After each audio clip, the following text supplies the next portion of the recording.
Curtis Sliwa, good morning. Yes, good morning. How are you? It's John Avalon, Chairman of Citizens Union. Oh, pleasure. Thanks for having me on.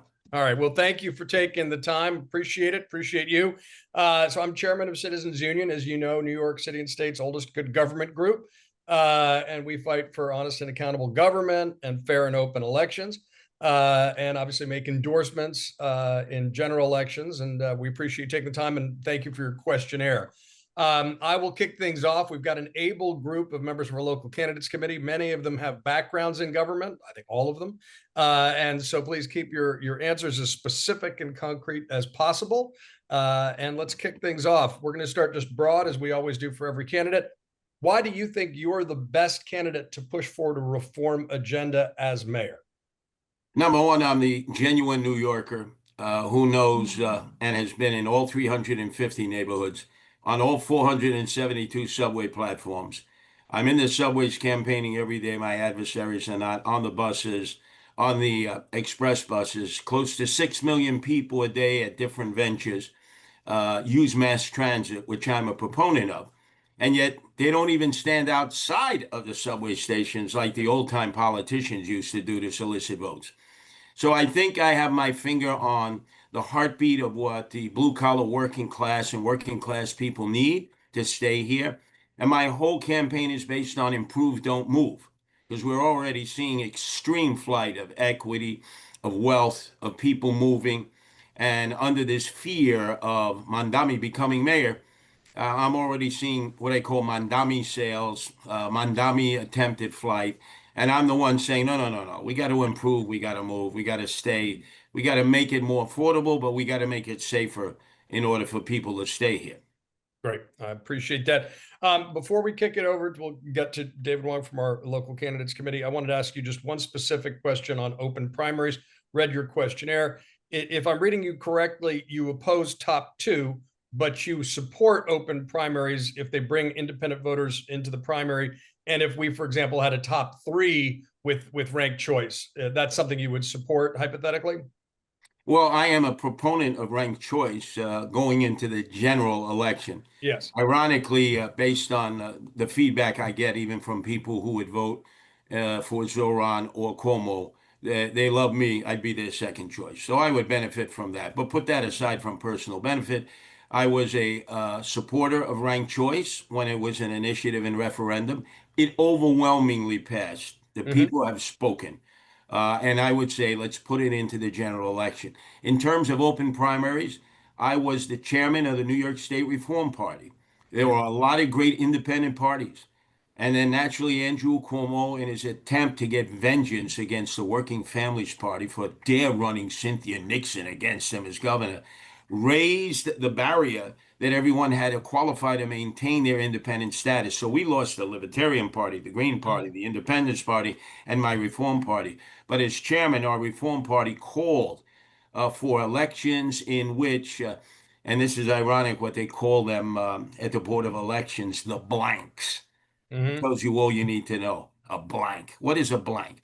Yeah, I But an feel you. independent voter, which is growing in numbers, 2.5 times the number of my fellow Republicans, they should be able to vote in primaries. But I would not be in favor of what has been done in California because that would basically destroy the Republican Party, the two-party system, and make it impossible even for city council people who have been elected as Republicans to win. So So just I'm to be clear, opposed to that. you're in favor of independent voters being enfranchised by opening the primary. You're opposed to top two. You like the fusion tradition in New York of allowing multiple parties and Yeah, press. and again, I've gone on record when I was chairman of the Reform Party as promoting that, probably ahead of the curve of a lot of other people who are on board with that idea. I believe the independent voters have no voice, Yep, and they're growing in numbers, and it's not really fair to them at all.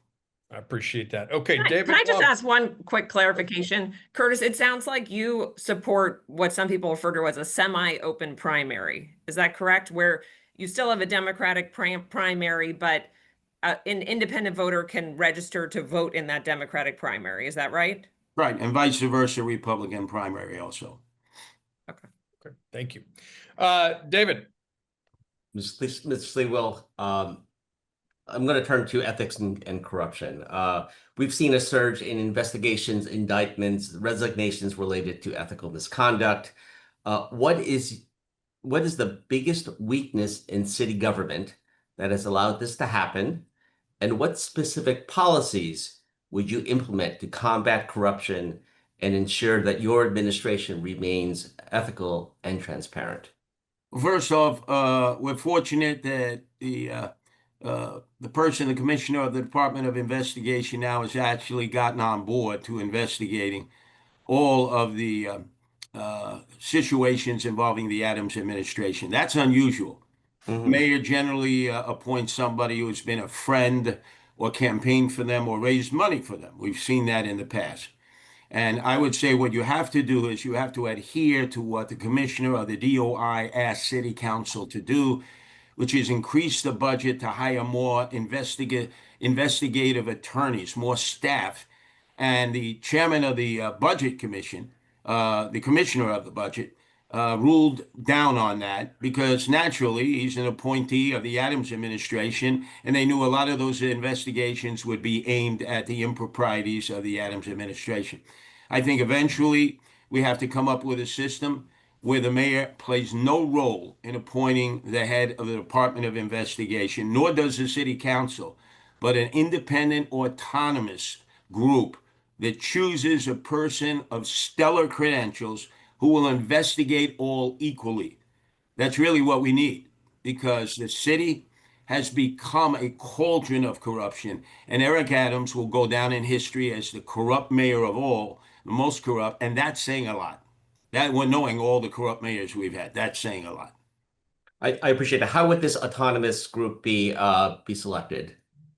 Excuse me? How would this autonomous group would be selected to appoint the Clearly, commissioner? I'm not omnipotent. There are men and women who dedicated their lives to research. I would call upon the men and women who resigned their positions in that disgraceful move by the Department of Justice to dismiss the charges against Eric Adams by the Trump administration.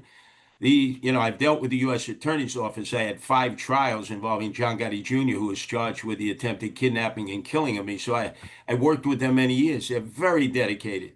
I think we culled together a lot of these men and women who made their life, their focus, integrity, the integrity unit, and say, who do you think might be the best man or woman to actually fit into that position? And the mayor should have no say in it whatsoever, because let's face it, most of the investigatory situations would probably involve appointees of the mayor. Got it. And just to go back, no, I hear what you're saying that the mayor would not have a role, the city council would not have a role in appointing this group who would then, select the commissioner of investigations. But how would that group be brought together? Well, that's to be worked on. I mean, I think your organization could actually come up with a format that we could all say put our stamp of approval on. All I can say is it's got to stay out of the realm of politics. I've seen other commissioners of the Department of Investigation. Remember how de Blasio got rid of his guy because all of a sudden de Blasio was being investigated by his own DIE chief. He made his life miserable. The Moreland Commission, Cuomo's Moreland Commission, the moment they wanted to investigate him, he shut it down, and Preet Bharara should have indicted him at that point for that. So we got to make sure that the people involved in the day-to-day running of the city who are prone to be investigated, whoever they are, have no role in determining that. I have not yet come up with a perfect format, but it should not be the mayor, the city council, or anyone else involved with government. It should be an independent, autonomous body of men and women who've served, in fact, in investigatory agencies, who've been involved in political integrity investigations. They would know best. I would leave it into their hands. And there are a lot of them now who are retired as a result of Trump's decision to spare Eric Adams of becoming a cellmate of Bobby Menendez. Yeah, retired and resigned. Thank you so much. Let me Thank turn you. over to Grace. Yes, Grace. Thank you. Thank you, Curtis. You have said recently that you've received millions of dollars in offers to try and get you to drop out of the race. Doesn't the public have a right to know, in your view, what's being offered and more importantly, who is behind the scenes trying to effectively bribe you to end your campaign? Well, these offers were made through people that I've grown up with, people I've known, but not supportive of me for mayor, supportive of Andrew Cuomo. I listened to what they had to say, and after every conversation, they would generally say, you know, everybody has a price, Curtis. You have needs. What's your price? And I said, lose my number. Don't ever call me again. This sounds unethical. This sounds like bribery. It could be criminal. The last call, the seventh call, my wife, an attorney, listened to in full length. And she said, Curtis, you got to go on blast, which in the streets mean you got to let everybody know that any further conversations of this type in person or on the telephone will be recorded and turned over to the authorities. Now, since I made that pronouncement, I've received no other calls. And yet, I believe it was Politico that referred to a group of realtors who were actually meeting on Sunday night to figure out a way to approach me to bribe me. That's Politico. Herson Barrero, esteemed journalist, former editor of El Diario, obviously contributor on New York One. I worked with him for 13 years, once a week. He volunteered on Errol Lewis's show. He goes, look, I've supported Cuomo in the primary against Zoran Mandami. I know these calls were made. I know who made them. But I think, from my point of view, now that I put the warning out, stop it. Any person hereafter will have to be implicated. The guy I used to work for, WABC, John Katzimatidis, did an interview. He goes, "Oh yeah, the real estate people came together. You know, they wanted to offer Curtis something. You know, so he'll be well taken care of." He didn't seem to think there was a problem with that. Now, John never had a conversation with me, just to go on the record, but there is a perception out there that you can buy candidates. And this has become a race where the billionaires think that they're going to pick the next man. It's not going to happen. And they, you know, they may know Wall Street, but they don't know the streets. They look all like fools. They were with Cuomo. Then they went to Adams. Now they're back to Cuomo. They bribed Eric Adams out. The price was right. That's why he was doing the dipsy doodle. He was waiting till the price was right. So you're not, so at this stage, you're not stating who's been dangling offers of money or otherwise. There have been seven people that I knew, many of whom I grew up with, who are supporters of Andrew Cuomo. This is how Cuomo operates, going back to the days of his leg breaker, Joe Percoco, his wartime consigliere, who did 6 years for political corruption. I know this. I've grown up with these people. I know their families. I know they have businesses. I know they could be in a lot of trouble. Any offer hereafter gets reported to Alvin Bragg.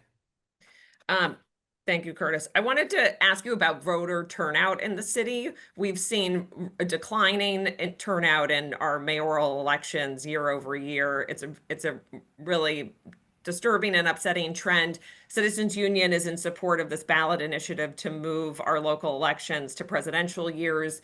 In our questionnaire, you said you're opposed to that. What is your plan if you oppose this shift, and we try to convince you otherwise? But what is the plan to boost voter turnout? In our view, making this calendar shift would, as we've seen in other cities, just dramatically increase the size of the electorate, make sure it's more representative of the city as a whole. I'm the oldest candidate, and I do remember when turnout was phenomenal. In the 50s, 90% of registered voters. In the 60s, when John Lindsay was running twice, 80%. The only comparable percentage was Dinkins, Giuliani, 1, 60%, Dinkins, Giuliani, 2, 57%. And it is precipitously dropped. I'll tell you why people voted back then, because it was drilled into you. You had civics in school. You were told the purpose of government, the reason to vote, how this can impact on your life and your neighbors' lives. They don't have civics in class anymore. I have 3 sons. I've questioned them. I said, do you have civics? They don't even know what that is. Do you have current events? No, they don't want to hurt anybody's opinions. I was drilled into the fact that people died for your right to vote. this opportunity to vote. Just a little side story so you understand how incredibly important. I had a cousin who couldn't vote because he went upstate for 2 years. He was afraid to tell everybody in the family he couldn't vote because he had his privilege revoked. Nowadays, there's no focus on that. But I think if you were to have a situation in which you basically eliminate the two-party system, because it would be a one-party system. It would be moderate Democrats versus Democrat Socialists of America. What would happen to the Republicans in that process? So that's You mean why by I say no. that's why you say no to shifting it, because you think Say that again, please. you think shifting the election timing hurts Republicans? Oh, without a doubt. In a statewide election, definitely presidential election, it's an overwhelmingly Democratic voter base. The independents haven't reached a status yet where that can compete. They're 2.5 times the number of Republicans, but you would essentially be creating one super Democratic party with two strains, moderates and Democratic Socialists of America. And I would have to say, no, I think we got to start in the schools again. We've got to start teaching people about the responsibilities that come with voting, civics, and why we vote. Most people don't know. There's no focus on that. We have a $41 billion budget, the Department of Education, that keeps growing, and they don't teach civics. That was mandatory when I went to public school. Curtis, thank you. All right. I'll pass the mic. Yeah. Richard Brufelt. Hi, good morning, and it's a pleasure to meet with you. I want to ask you about the city and the federal government, and I've really got sort of two parts to that. First is, of course, the National Guard. Obviously, President Trump has been sending the National Guard into Washington, to Los Angeles, now Portland. He's talked about bringing it in to New York. Would you support that? And if you oppose it, how publicly would you oppose it? The other half is about the federal government's deep cutbacks in spending to aid, especially things like Medicaid and healthcare, which is bound to deeply impact New York. So if you give your views both on the National Guard, the federal role in law enforcement and Trump, and also on federal budget cuts and how you see New York City under your leadership responding to that. Sure. So we'll split that in two. I've already opposed the president on his floating the idea of sending the National Guard into New York City. Kathy Hochul, as governor, already did that in the subways during the crisis of 2024. First, she sent 750 of the National Guards. Then when Debrina Kuam, the woman who was set on fire in that F train in Coney Island by the migrant, that case caused her to send 250 more National Guardsmen into the subway system. That's 1,000. So the governor has met her responsibility of helping New York City with its crime crisis in the subway. There's no need for the federal government. What I might is a caveat say, hey, maybe Kash Patel, the FBI, to deal with the sex trafficking that has led to the open sex markets in Corona, East Elmhurst, Jackson Heights, and across the Grand Central and Flushing, because they're clearly being run by major narco cartels that are bringing these women in and selling them right out there in the streets. So I would say no to the president, and for a variety of reasons. In terms of the budget cutbacks, I've met 3 times with the Citizens Budget Commission. We are in dire straits. We're going to be at the point we were in the 70s when they had to put together the Fiscal Control Board with Felix Roatan representing the bankers and Victor Gottbaum, the unions, putting in the pension funds and funds to keep the city afloat. This mayor has an election budget, no reserves, no rainy day fund. Tom DiNapoli has already said to the state level, hey, you got a $36 billion budget gap, and a lot of that is going to mean cutting monies that have already been allocated for the city. And the feds, already $10 billion. Food stamps, as we know, people who need this, also business people need this. There's a whole chain that's involved with this. Medicaid, which we need, and we know they're coming for NYCHA. The new Secretary of HUD has already made one visit and said we're cutting the budget. You got to preemptively deal with the Trump people, and you got to sort of, I would say, neuter the impact of some of these cuts because they are coming, and there's nothing you can do to stop it. It'd be better with a Republican mayor taking on a Republican administration than for, in fact, Zoran Mandami. The president is lusting to turn him into the poster child for the midterm elections. And as he said, it's a gift to the GOP. I disagree with the president, the leader of my party. No. I would stand up to the president, respectfully, argue on behalf of all the citizens, even those that don't like me or didn't vote for me, because it's the right thing to do. But we also have to start living within our means because we're spending money that's all based on COVID money. That COVID money is run out, and we're not tightening the belt at either the city level or the state level. Thank you. Thank you very much. Sandy. Good morning. In recent years, City Hall has seen a surge in investigations, indictments, and resignations related to ethical misconduct, levels not witnessed in decades. In your view, what is the biggest weakness in city government that has allowed this to happen? I'm gonna actually I'm we sorry. already asked that. I'm That's sorry. the next I'm so sorry. question. I'm I'll so get number sorry. 3, Sandy. Much of the recent conflict between the mayor and city council has centered on questions of authority in relation to budget allocation, implementing laws, approving appointments, contacting commissioners, and the referendum process. Do you believe the current balance of power between the mayor and council is appropriate? If not, how should it be adjusted? And if elected, how would you build a constructive relationship with the city council and the next speaker? Well, number one, it's clear that Adrian Adams holds all the cards. Eric Adams has done a miserable job in doing outreach to the city council.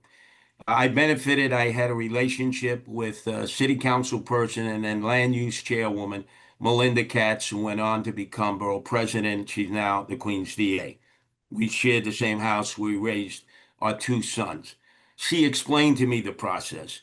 You must visit all 51 districts. You must have town hall meetings. They're going to scream at you, yell at you.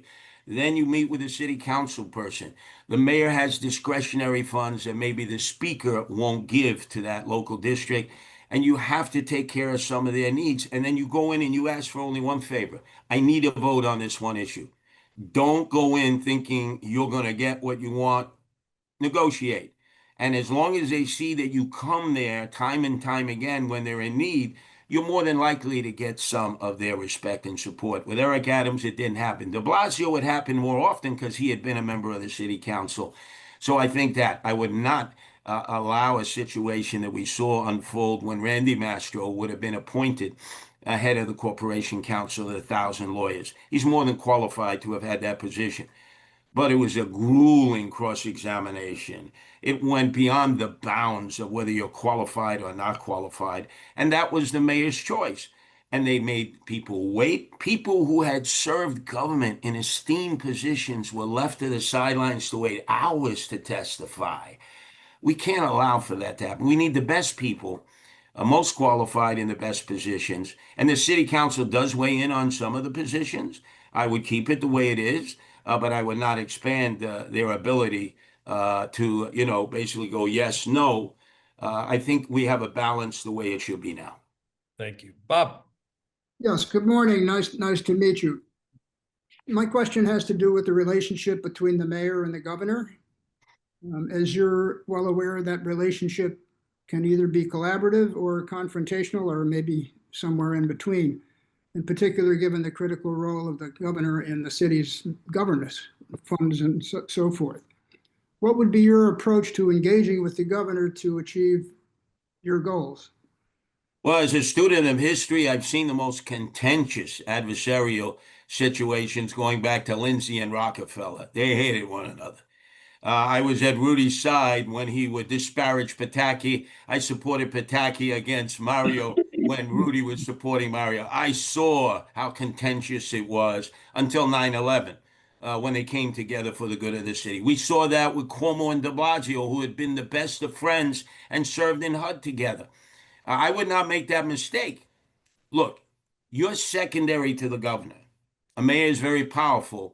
But because we don't control everything that goes on in the city, it's been that way since the beginnings of time. You have to accommodate. You have to meet with the governor. You have to meet, obviously, with the state legislature, the majority of whom are Democrats. I don't see that changing soon. And you have to try to accommodate. But to have these public, spirited battles only hurts the city of New York. I mean, you got a guy like Cuomo, he wants to fight Trump. You got Zoran, who wants to fight Trump. Maybe they get cooperation from Hochul if she remains governor. Maybe not. How many fights can you have at one time? I'm probably the toughest of all these people, but what I'm seeing is we need a mayor who's more compassionate, considerate, and concerned, and understands when your ego has to be parked to the side for the good of the city. We are facing dire circumstances, fiscal circumstances, and this is not the time to throw your chest out and be a tough guy because all that's going to do is hurt the people of New York. I learned as a student of history from actually seeing it up close. The venom that some of these men directed at one another never helped anybody, and it didn't even ultimately end up helping themselves. Agree with that. In your situation, though, you're either going to be facing a Republican or a Trump supporter. Excuse me, sir, I didn't hear that. I say, if you're elected, you're going to be facing either a Republican in the governor's office or a very strong Trump supporter. Is that Correct. If Elise Stefanik were to triumph over Kathy Hochul, and that's up for grabs, I have supported Elise Stefanik. She has supported me. I have a good working relationship, but you know, so did Rockefeller and Lindsay, and then they were like two scorpions in a brandy glass. So that could change. But as long as you keep the lines of communication, one person I learned from, who has been my advisor, is a guy named Rob Cole, who was with Pataki in the beginning during his administration and now runs the Pataki Foundation that helps the Ukraine. And he said, you always have to keep the lines of communication open through somebody like a Rob Cole or somebody else. They're the peacemakers. Don't go public. Don't blow it up. The moment you do, you lose as mayor because the governor holds all the cards and the state legislature is more than likely going to back the governor. And now you've ruined it for the people that you represent. So I've had a lot of good counsel. George Pataki is my biggest mentor, and he's told me, you don't win. Giuliani was a world-renowned figure, but he understood that I had more cards in my deck. I weighed more power over the city, and he eventually had to accede to that, but he made many, many mistakes in the ramp up until the attack on 9/11. Thank you. Thank you. Thank All right, I want to get to the question of affordability, which is preeminent in the city right now. Christina Davis. Christina? Yes, I'm here. Sliwa, my question is on housing. Yes. And, there's several proposed charter amendments that would change zoning rules and procedures to encourage New York to have more housing. What is your feeling on that? And more generally, what is your plan to address the housing affordability crisis? Number one, I'm the only candidate who's opposed to the city of Yes. What the Mayor Adams team agreed on for charter revision, I would not have. I would have put Sanctuary City up there for a vote. I'm opposed to Sanctuary City, but if it's the will of the people, then it's the will of the people. I believe in initiative and referendum. When it comes to this, it's Eric Adams gone wild to help his developers. It's the city of Yes on steroids. So they want to eliminate any need to meet with a community board, deal with zoning restrictions. You don't even have to deal with the city council person who's ever in charge of that district. I remember it in 1963 in PS 114. My best teacher ever, Alan Topol, said, hey, Robert Wagner, the mayor, has created community boards, this was in civics class, to give more power back to the neighborhoods. I thought that was pretty great idea, mayor giving up power. I believe in keeping that system because I know how greedy developers and realtors are. So, number one, we have these lithium-ion battery warehouses there's 38 in Staten Island, there's 12 in Brooklyn, 8 in Queens, 4 in the Bronx, none in Manhattan, of course not. And they are a danger to the community. They're putting them in residential areas instead of industrial areas because of the city of Yes. People who live in residential areas, they've poured all the money that they have in their life, blue collar working class people, into their house. They cannot flee like the billionaires who are always constantly threatening to do that. I want to protect their interests. I want a fair balance. Now, I would say before we start talking about building, 500,000 units 5 years from now, 1 million 10 years from now, I'll probably be dead by then. And I just look at Bruce Ratner, all the promises he made with Bertha Lewis, the head of Acorn, on the front steps near Barclays Center, and still they got Bruce Ratner in court because he never provided the number of affordable apartments he said he would. They just delay. You give them 40-year tax abatements. No, no, no, no. They have to accommodate, and their hands have to be held to the fire. There's 100,000 empty units of housing. 6,000 in NYC that the mayor controls. Why do we have 6,000 empty apartments in the public housing projects? Let the mayor start with that first. 28,000 rent subsidized. Obviously, landlords have their concerns. Nobody's talking to them. How are we going to free them up and put them out in the marketplace? And in the outer boroughs where I spend most of my time, a lot of folks who live on the property, they're not absentee landlords, 2-family, 3-family, 4-family apartments are no longer renting them out once somebody dies or moves away, or finally after 5 years in tenant landlord court, they get them removed. They're keeping them empty.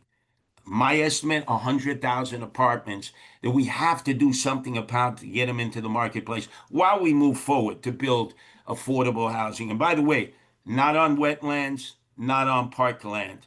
Keep your grubby developer hands off our wetlands and parklands, because with these men and women, they want to be able to build wherever they want, whenever they want, how they want, not when I'm mayor. Thank you. Thank you. All right, Curtis, if you have time, we got one more for you. Ken, please make sure you mute. You have a notable plan for improving government efficiency and implementing accountability reforms within government. How do you plan to get it done? Is there a model you think of where this has been done well and you'd like to implement in New York City? Sure. Every agency, I'm responsible for every agency once I get sworn in as mayor. And yet they're not filing reports. They're not keeping anybody aware. Everything should be transparent. Everything, every report, the good, the bad, and the ugly. Because you see in the police department, you have CompStat. They've learned how to cook the books. I'll just give you an example. If I shoot at you and I don't hit anybody, let's say I hit a tree, I break out a window of a Toyota, I hit a bird, that doesn't get reported as shots fired. It doesn't even show up on CompStat. There's no transparency. They've learned how to jigger and manipulate the results. I want an administration where if it's bad for the administration, the people know about it, because then all of a sudden it's going to put the pressure on the agency to improve itself, or maybe we have to move in a different direction. The other thing, I think we have to give total autonomy to the police commissioner to run the police department. You cannot have mayors meddling with the police department. We've seen the disaster with Eric Adams. I didn't like what Rudy Giuliani did with the police department, meddling with it. Let the police commissioner run the police department. If you have a problem with any of your commissioners or agency heads, you have a private meeting. You don't take it public. If you have to go your separate ways, hopefully you go in peace. But there's got to be transparency. Mayors don't want transparency, because then we get to see that they're not omnipotent, that they're not in control as they claim to be, and that there are a lot of things about their agencies they don't know. The other thing I'm going to do, first mayor ever, we've got great civil servants, dedicated men and women who keep the government going. Because all the politicians, they spend their time dialing for dollars. I've seen this up close and personal from so many. The staff does 97% of the work. I've seen men and women who don't make a lot of money, who are really dedicated, who have great ideas. They're going to be brought to the forefront. And when I sign off on it, there's going to be a press conference. I'm not going to talk. They're going to present to the people. They're going to outline how it works. All I'm going to say is, my team has reviewed this. It looks workable. Let's give this person and her staff an opportunity to put it into place, because they've dedicated 30 years of their life to running government, no matter who was the mayor. No mayor has ever done that. And I think that will develop within the massive number of civil servants, 320,000, a feeling that their input has impact. Right now, they feel it's just a 9-to-5 job. Take the money, get the benefits, retire, and go move to Florida. And I want to change that whole culture, because it affects the opportunity to make for a much better city government, much better run, and much more transparent. And I want to encourage whistleblowers, including if the whistle is blown on me, because there's retaliation. It's like in the streets. Snitches get stitches and end up in ditches. People are afraid to come forward because they know that there will be consequences for their actions. Hey, look, if they found something in which I'm at fault or staff members or my administration is at fault, it's a good way. It's called constructive criticism. Let's put a nice name to it. I'll probably be cursing, but in reality, it's constructive criticism. It's for the good of the whole institution because I won't be mayor forever. It's more important we strengthen the institution and we promote people who whistleblow instead of ostracize them and make them feel like pariah.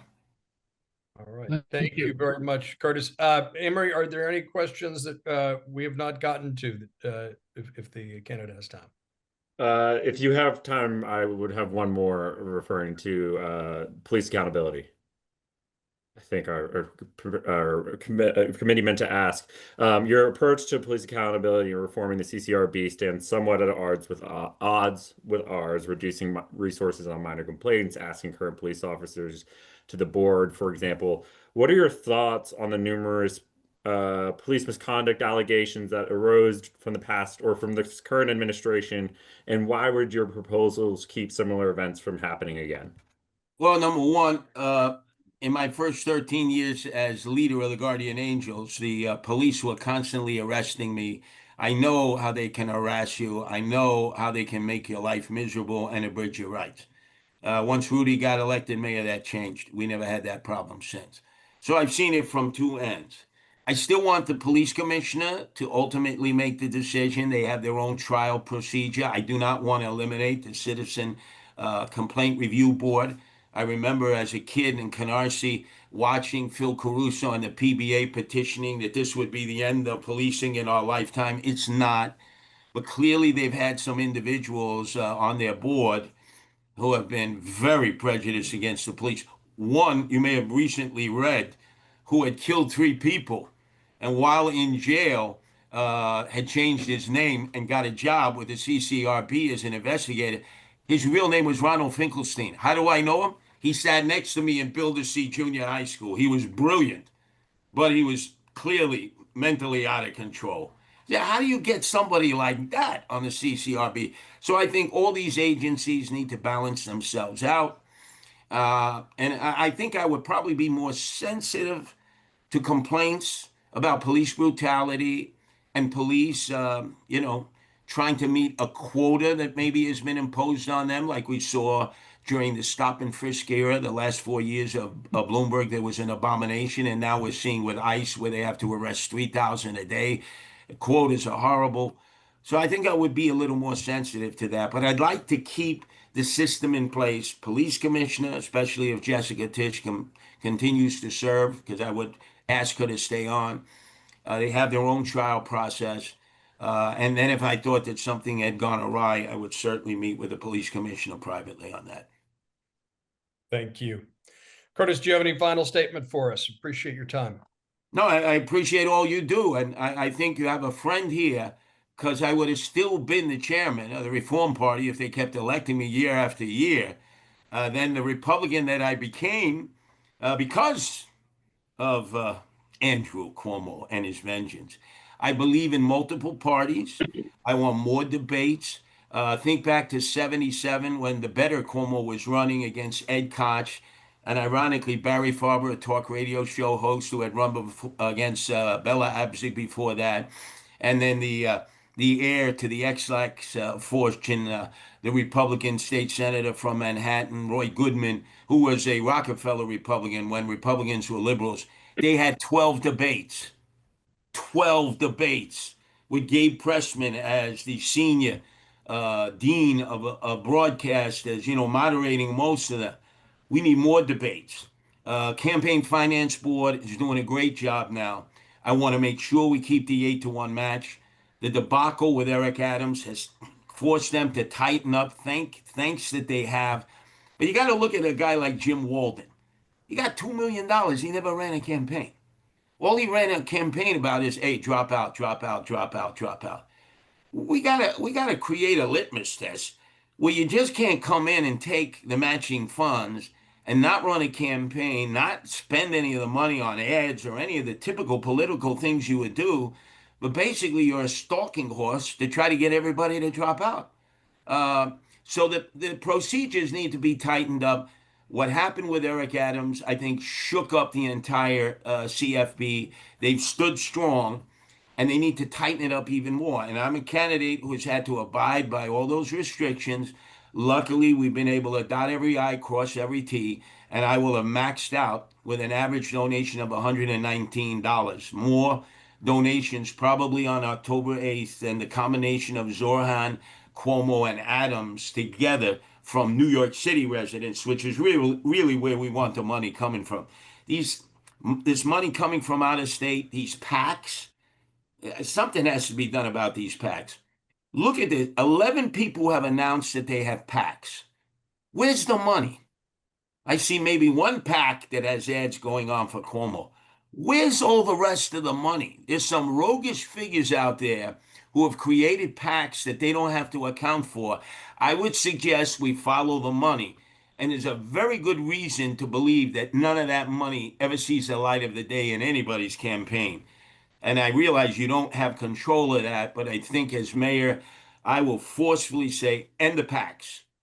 End the PACs. I know the U.S. Supreme Court has said that people's money is free speech. I don't believe that. That's why I think the CFB, the 8-to-1 match, is so important. As well known as I am, Curtis Sliwa, I could never have run for mayor without the 8-to-1 match, because as you know, I'm no friend of the billionaires, and I'm no friend of the people who wine, dine, and pocket line you and can bundle. We got to get rid of all bundling. Bundling, as far as I'm concerned, is illegal. If you've been in government, if you've worked for government, it should take you a long time before you're ever re-involved as a lobbyist, because what they do, and I saw that with Melinda Katz when she was out of office. I see that with Joe Borelli. He's out of office. What do? They become a lobbyist right away. And that has to be restricted, because that's not good government. That's not transparency. That's not in the best interest of the taxpayers. We really got to crack down on a whole number of these things that lead people to be very jaded and skeptical about government. That's why so many people don't vote, because they don't trust government. They think we're all a bunch of thieves. I have people come up to me every day. Curtis, you used to be a good guy when you were just the guardian angel guy. Now you're a politician. Now you're a crook like everybody else. I hear that from a lot of people. That's not right, because there are a lot of good people who serve in government and a lot of good elected officials who would never take a dime, who would never abuse the system. And they're being overwhelmed by this image that everybody has their beak in the trough and they're all out for themselves. So I would be partners in you in that. Like I said, if I could have been chairman of the Reform Party forever, that would have been the best position, because then I'm dealing with Democrats, Republicans, and independents, and they had to be seeking reforms and not just keeping the status quo. All right, Curtis Sliwa, thank you for your time.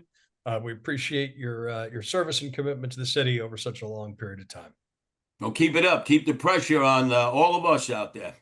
You got it. Thank All you. right, thank you very much.